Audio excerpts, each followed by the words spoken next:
commonly thought that the harpsichord became outdated by the last quarter of the 18th century, and the fortepiano sort of intruded and rendered the harpsichord obsolete.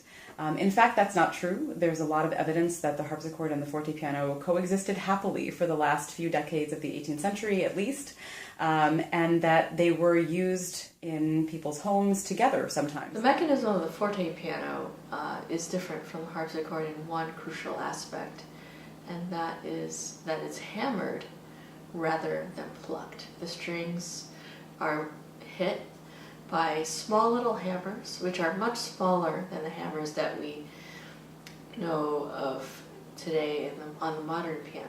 There are very few pieces that are designated specifically for harpsichord and fortepiano together, but that doesn't mean that they weren't used together commonly.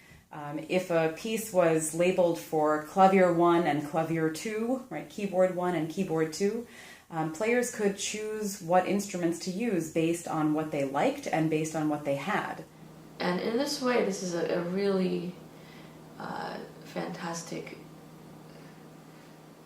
representation of what chamber music should be, is that you're blending your voices, your sounds together.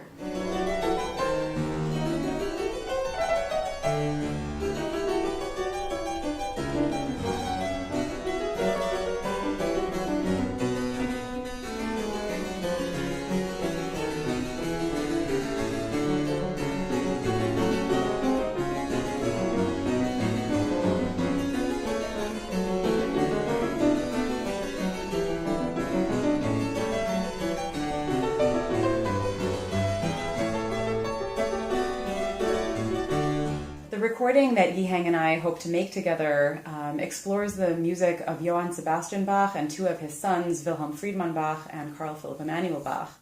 Now, Johann Sebastian Bach is thought not to have liked the fortepiano on the rare occasion that he played one. So a question might be asked, why are we even bringing a fortepiano to bear on the music of Johann Sebastian Bach? But in fact, there were still manuscripts of Bach's music, including his double concertos for two keyboard instruments, that were circulating in Germany in the second half of the 18th century. And we think that players played them, again, in whatever registration they could, whatever instruments they had. So actually, the act of combining fortepiano and harpsichord is just an extension of the aesthetic that was in the air at that time, which was to find as many different kinds of sounds imitating the voice, wind instruments, string instruments, even percussion, and to combine them in as many imaginative and interesting ways as possible.